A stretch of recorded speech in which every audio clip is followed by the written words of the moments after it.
The plan was simple, ordinary, and repeated every year without variation. On the afternoon before Christmas Eve, the family packed their car, locked their house, and began the familiar drive home.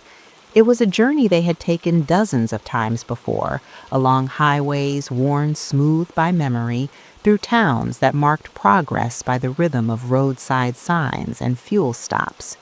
Nothing about this year suggested it would be different. Neighbors later remembered seeing the car pull out of the driveway just after noon. Luggage was stacked neatly in the trunk. Gifts were wrapped carefully, labeled with names written in careful handwriting. The house was left tidy, lights turned off, trash taken out. There was no indication of urgency, no sign that the family expected trouble. They waved as they always did, smiled as they always had. The destination was several hours away, across state lines, where grandparents waited in a house already warm with cooking food and anticipation. Phone calls earlier that morning confirmed arrival plans. They would be there before dark. Dinner would be late, but together. No one expressed concern. The weather was cold but manageable. Forecasts predicted light snow in some areas, nothing severe enough to alter travel. Roads remained open. Traffic was heavier than usual, filled with others making the same seasonal pilgrimage, but not enough to slow progress significantly. The first few hours passed exactly as expected. Cell phone data would later show routine activity. Music streamed, navigation apps refreshed, messages were sent confirming progress. The family stopped once for fuel and restrooms. Surveillance cameras at the station captured them clearly. They appeared relaxed, normal, alive. Then, gradually, communication slowed. The last message sent from the vehicle was brief, a simple update. They were about an hour away. That message was delivered. It was read. It was the last confirmed contact anyone would ever have with them. When they failed to arrive by evening, concern remained low. Holiday traffic caused delays. Weather slowed movement. These explanations were familiar and comforting. The family waiting at the destination kept food warm and told stories to pass the time. Calls went unanswered, but phones dying during long drives was common. No one panicked. Not yet. By midnight, unease settled in. Repeated calls went straight to voicemail. Messages remained unread. The highway patrol was not contacted. No missing persons report was filed. Christmas Eve stretched on, suspended in assumption. Morning came quietly.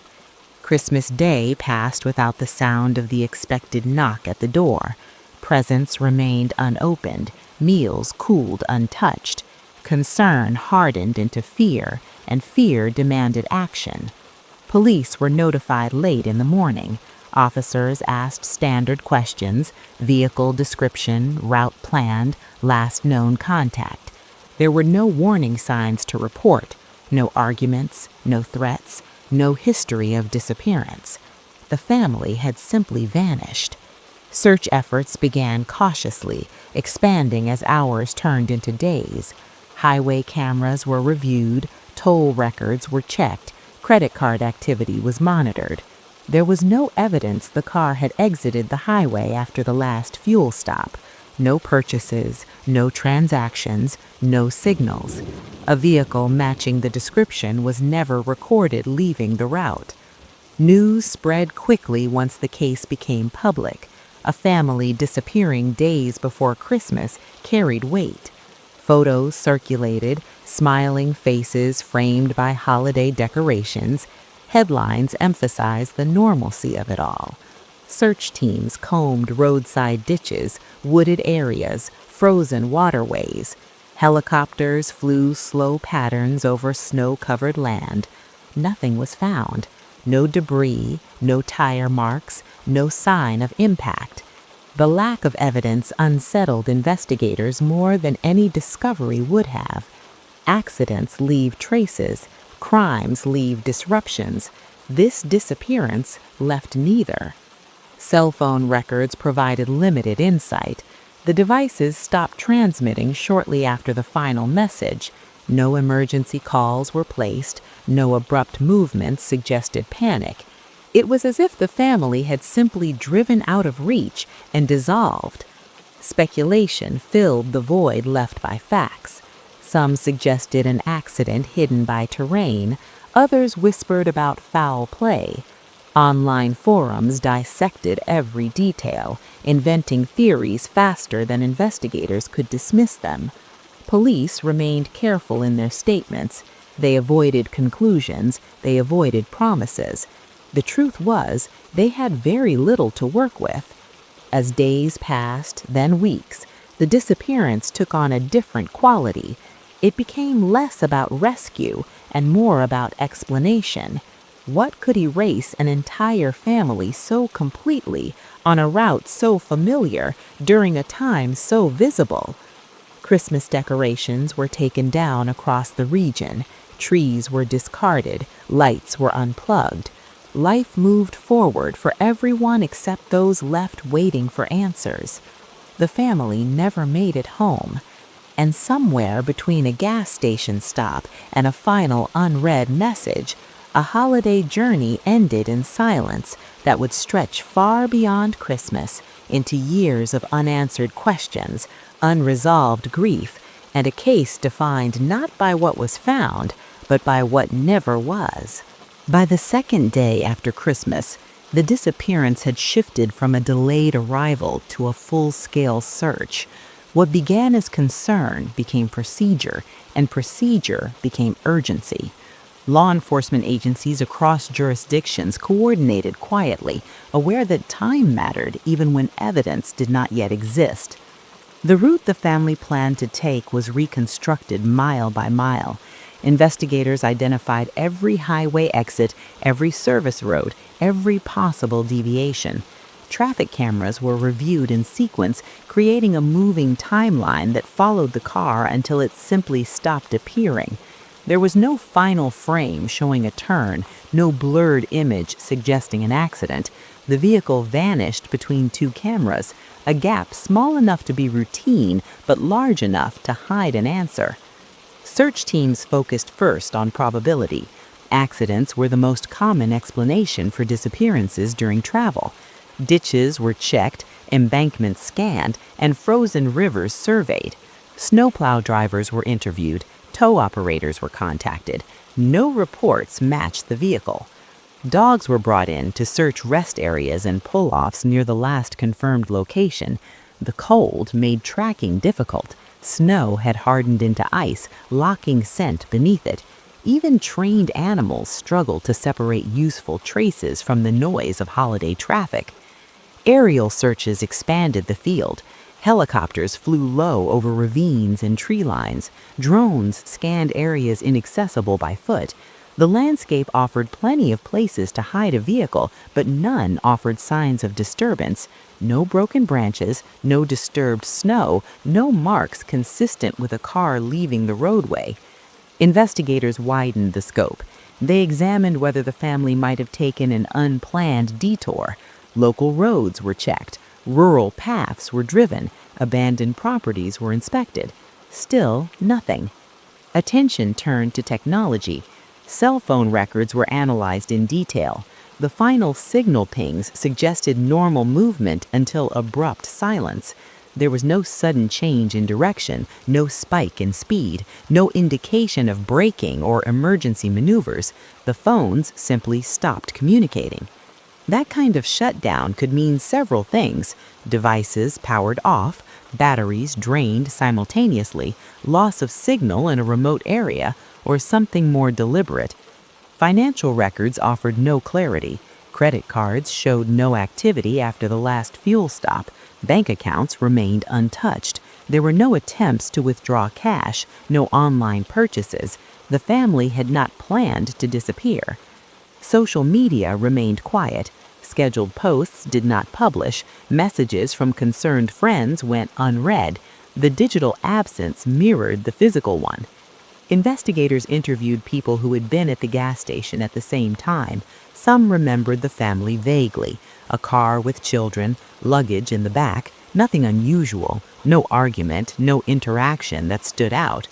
The station's cameras showed the family leaving in the same direction they arrived. No one followed closely enough to raise suspicion. No confrontation occurred in the parking lot. As days passed, the search area expanded beyond reason. Each expansion was an admission that earlier assumptions had failed. Police were careful not to call it cold, but the energy of the operation changed. The intensity softened. The certainty that something would be found faded. Public interest, however, grew stronger. News outlets ran features. Podcasts speculated. Online communities formed around theories. Some blamed infrastructure. Others blamed crime. A few insisted the family had staged their own disappearance despite the absence of motive. Investigators dismissed that idea quickly. Leaving behind everything during a holiday with extended family waiting made no sense. There was no financial gain, no preparation, no pattern. The family's relatives spoke to the media carefully. They asked for attention without accusation. They shared memories, not suspicions. They wanted answers, not theories. As winter deepened, the search became symbolic. Officers continued to drive routes. Volunteers walked trails. Flyers were replaced as they faded. Each effort acknowledged the same uncomfortable truth: nothing was being found because nothing was being left behind. The disappearance did not behave like an accident. It did not behave like a planned escape. It did not behave like a crime that wanted to be noticed. It behaved like erasure. By the time New Year's arrived, the family's absence had settled into the background of daily life for everyone except those who loved them. The case remained open, but momentum slowed. Leads dried up. Possibilities narrowed until they felt theoretical. The family that left for Christmas never arrived, and the search that followed proved something investigators rarely say out loud. Some disappearances do not resist discovery. They avoid it entirely. By the third week after Christmas, the investigation entered its most uncomfortable phase. This was the stage where facts stopped arriving and theories took their place. Detectives rarely liked this part because theories filled space without adding weight. Still, something had to explain how an entire family traveling a known route in daylight traffic could vanish without leaving a single trace. Privately, investigators began discussing what they had avoided publicly. If the disappearance was not an accident and not a voluntary act, then it had to be intentional interference. Someone else had been involved. And if that was true, then the crime had been precise. The idea unsettled everyone. Crimes involving multiple victims rarely left nothing behind. Even careful offenders made mistakes.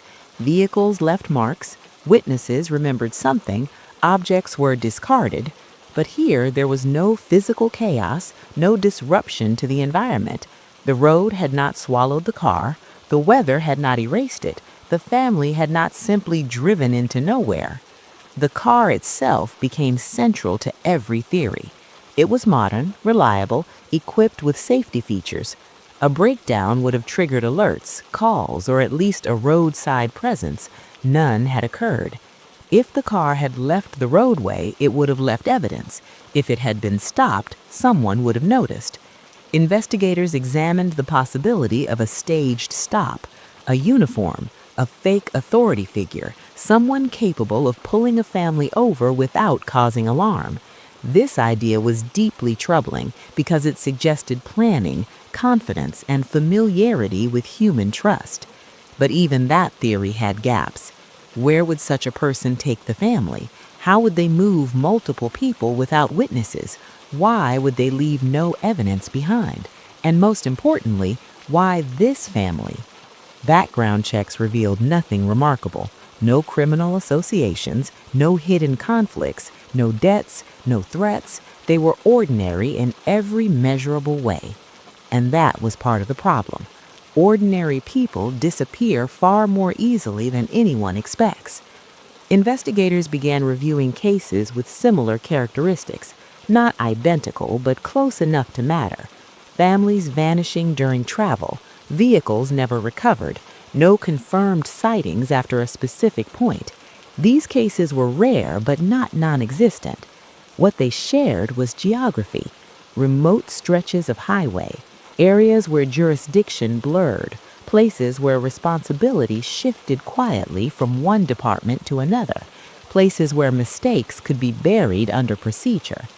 One such stretch existed less than 20 miles from the family's last confirmed location. It was a section of road known for poor lighting, limited camera coverage, and uneven patrol schedules. Not dangerous enough to attract attention, not safe enough to inspire confidence.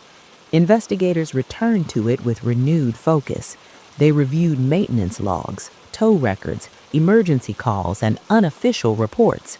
They found something subtle, a short window that night when patrol coverage had been diverted to a holiday incident elsewhere. Less than an hour, enough time for something to happen unnoticed. This did not prove a crime, but it proved opportunity. The idea that the family encountered someone deliberately became harder to ignore. Not a random attacker, but someone comfortable operating in gaps, someone who understood timing, routine, and invisibility. Publicly, police remained cautious. They did not want to feed speculation. Privately, they assigned analysts to look for patterns that might explain motive without relying on personal connection. Cargo theft routes, smuggling corridors, illegal dumping grounds. These were uncomfortable directions because they suggested the family might not have been targeted at all. They might have been in the wrong place at the wrong time. That possibility was devastating. If true, it meant the disappearance was not personal, it was collateral. The vehicle itself could have been moved quickly, transferred to another transport, dismantled or concealed. Modern criminal networks were capable of that. Rare, but capable. Yet no confirmed sightings of the car ever surfaced. No parts were recovered, no matching components appeared in databases. The car vanished as completely as its occupants. Family members struggled with the lack of answers. Interviews became painful. Every theory offered hope and dread in equal measure. An accident meant closure. A crime meant uncertainty. But silence meant endless waiting. The family's home remained untouched. Christmas gifts stayed wrapped. Decorations remained in boxes, never reopened. Relatives avoided moving anything, as if preservation might somehow help. Investigators noticed something else during this phase. Tips slowed, but those that came in grew stranger. Sightings in other states, claims of similar vehicles, stories fueled by grief and imagination, none held up. The case was becoming vulnerable to distortion. Investigators understood that unresolved disappearances attracted narratives. The longer the silence lasted, the louder speculation grew. It threatened to overshadow evidence, replacing it with belief. Still, one detail refused to fade. The last message sent from the car was normal, calm, confident. The family had believed they were safe less than an hour before vanishing. There was no warning, no hesitation, no fear. Whatever happened after that had been sudden, and whatever caused it had left no room for escape, no chance for communication. That narrowed the possibilities more than anyone liked. By the end of the third month, the case reached an unspoken threshold. Investigators no longer expected discovery. They expected endurance. The file grew thicker. The evidence did not. Christmas returned to the calendar again, uninvited. Decorations appeared in stores, roads filled with travelers making the same journeys the family had made. For the relatives, the season no longer represented reunion. It represented interruption, a drive that never ended, a road that became a boundary between before and after. And for investigators, the case became something else entirely. Not a disappearance waiting to be solved, but a reminder that sometimes people do not leave mysteries behind. They become them. I thought the first glimpse had been bad enough. that impossible looming figure frozen in the snow, but nothing could have prepared me for what happened next. I tried to tell myself I was imagining things, that the cold, the flickering streetlight, and my own isolation were conspiring to distort reality. But the truth is, I didn't need any rationalizations. The figure was still there, and now it had moved. I had stepped back from the window for a moment to regain composure, to pour myself another cup of tea and convince myself it was just a passerby. But when I glanced again, my stomach sank. The Santa was no longer on the street directly beneath my building. It had shifted closer, as if it had glided silently over the snow, leaving no footprints, no sound, no indication of motion at all. Its presence was unnervingly heavy, a weight pressing down through the glass into the very air of my apartment.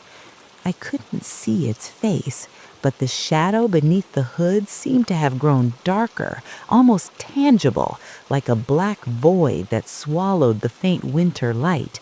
The sack over its shoulders swayed slightly, though there was no wind, no disturbance in the falling snow. And then I noticed the fingers, long, skeletal, tipped with what looked like chipped nails, or perhaps the residue of something far worse. They clenched and unclenched the fact slowly, deliberately, as if testing its contents.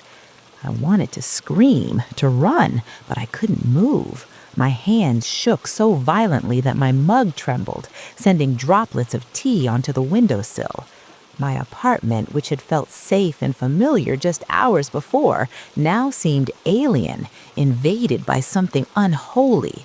The shadows cast by the weak streetlight twisted across the room, creating shapes that weren't mine, shapes that danced in rhythm with my mounting panic. Time began to distort. Minutes stretched into eternities. I tried to remind myself that I could call for help, that someone would come, that this was just a man in a costume, but every instinct screamed otherwise. Every logical argument dissolved under the oppressive weight of fear. And then I heard it, a soft scraping sound, almost imperceptible, coming from the base of my window. My breath caught. My heart hammered. I could feel each beat echoing in my ears like a drum summoning something ancient and malignant. The Santa hadn't moved closer. It had grown. The outline of its body now seemed unnaturally large, stretching upward, pressing against the darkness beyond the glass, as if space itself had warped to accommodate it. I stumbled backward, falling into the chair behind me, my eyes locked on the window. And that's when I saw the eyes, two faint pinpricks of light within the hood, yellow, unblinking, unnatural, not human. I realized with a crushing certainty that the figure wasn't wearing a mask. It wasn't human. And yet somehow it still carried the unmistakable silhouette of Santa Claus, that icon of twisted cheer I had grown up trusting. The scraping sound intensified, now accompanied by a faint rasping, like breath, but wrong, hollow, sickly. My stomach churned as I understood what the sack was for. It wasn't gifts. It wasn't toys. Whatever was inside, the figure was here to take, and the thought of being the next occupant of that bag filled me with an indescribable dread. I ran to the kitchen, my mind racing. There had to be something I could do, something to defend myself. But what could stop this? A man? No, this wasn't a man. A creature? Maybe, but from where? The world outside had transformed into a stage for a nightmare I had no rehearsal for, no script, no guide. Every instinct screamed to flee, but the only exit was past that impossibly still, impossibly patient figure that now seemed to occupy the entire view outside my window.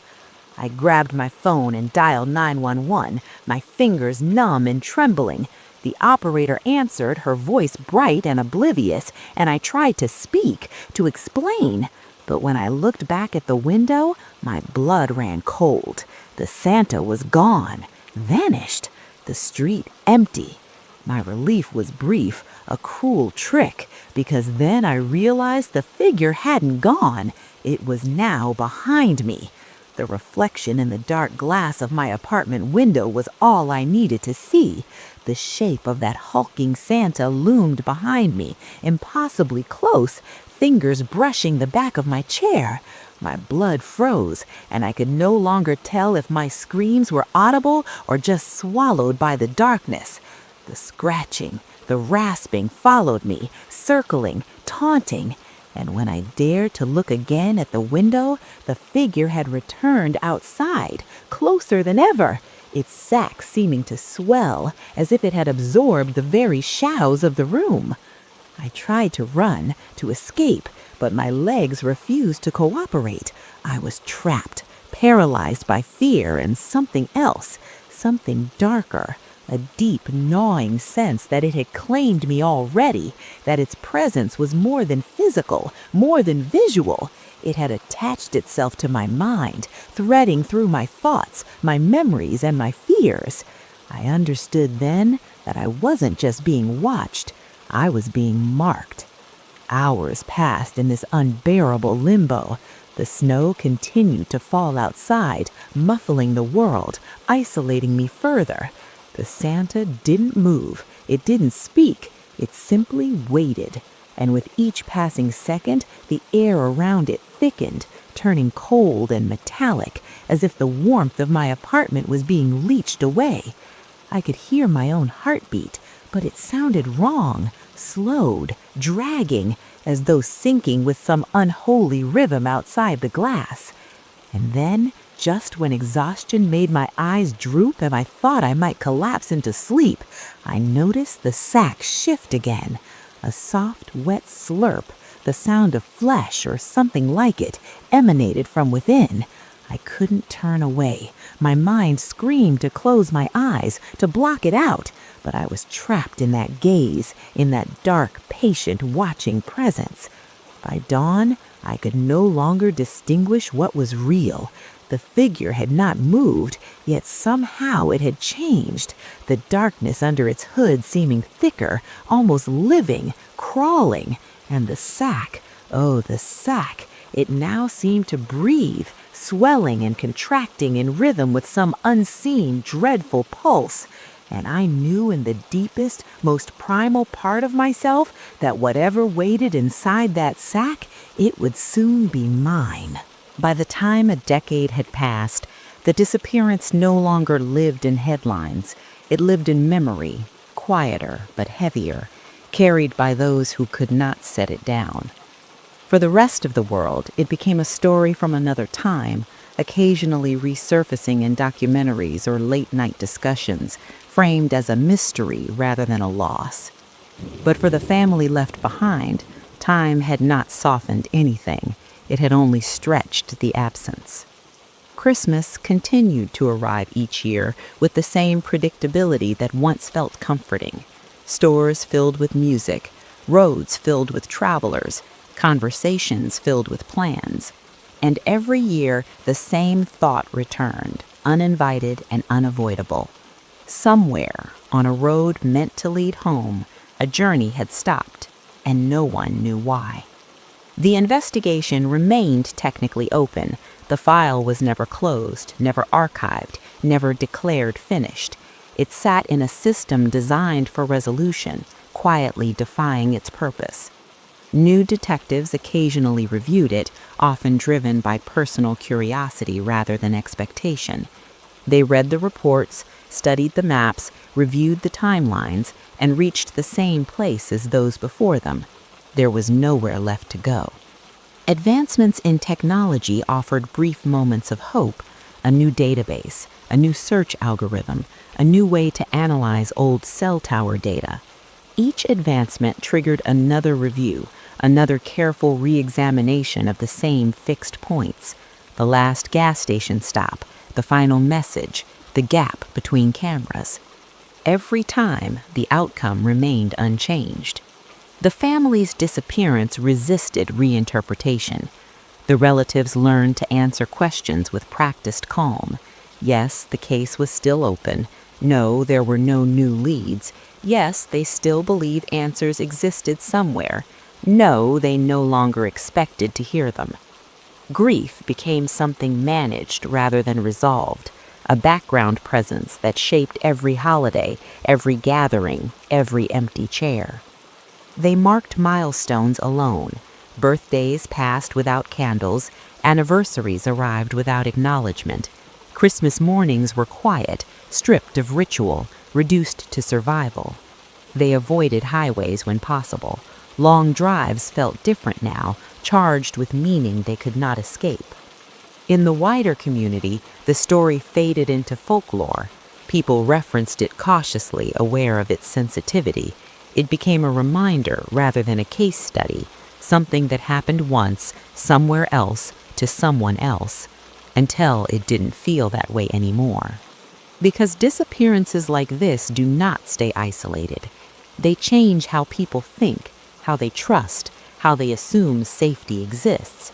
The idea that an entire family could vanish between destinations unsettled something fundamental. It challenged the belief that routine protects us, that visibility equals security, that normal lives are immune to interruption. Law enforcement acknowledged this quietly. Training materials referenced the case as an example of absence, not failure, of limits, not mistakes. It reminded officers that some outcomes are shaped not by error, but by circumstance and timing. The road where the family was last seen continued to carry traffic. Repairs were made, cameras were upgraded, lighting improved.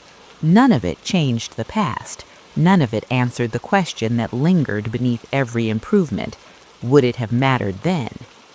Every few years, a new theory surfaced, often driven by someone who believed they saw a pattern others had missed. Most were dismissed quickly. A few lingered long enough to spark renewed interest. None produced evidence. None brought closure. The truth remained untouched, preserved by its own invisibility. As time passed, even the language around the case changed. Early reports spoke of finding them. Later ones spoke of understanding what happened. Eventually, the phrasing shifted again. Acceptance replaced expectation. The goal was no longer recovery, it was explanation. But explanation requires something to explain. The family had left behind no trail to follow, no object to interpret, no mistake to correct. Their disappearance stood complete, self-contained, and resistant to intrusion. On the 20th anniversary, a small memorial was held quietly, not at a gravesite because there was none, but at the edge of the road near where their journey last made sense. There were no speeches, no cameras, just a few people standing in cold air, acknowledging something that still had no ending. Flowers were placed, names were spoken aloud, silence followed. That silence felt familiar. The holiday that should have ended with arrival never did. It stretched across years, seasons, and lives, becoming a permanent pause in the timeline of those who waited. Christmas, once a symbol of return, became a reminder of interruption. And still, the question remained. What happened on that road, after the last message, after the last sighting, after the moment when everything still felt safe? The answer, if it exists, remains somewhere beyond reach, carried perhaps by someone who understands exactly how quiet disappearance can be, or buried beneath layers of time that refuse to give anything back. The family never returned home for Christmas, and in that absence, they left behind something heavier than tragedy.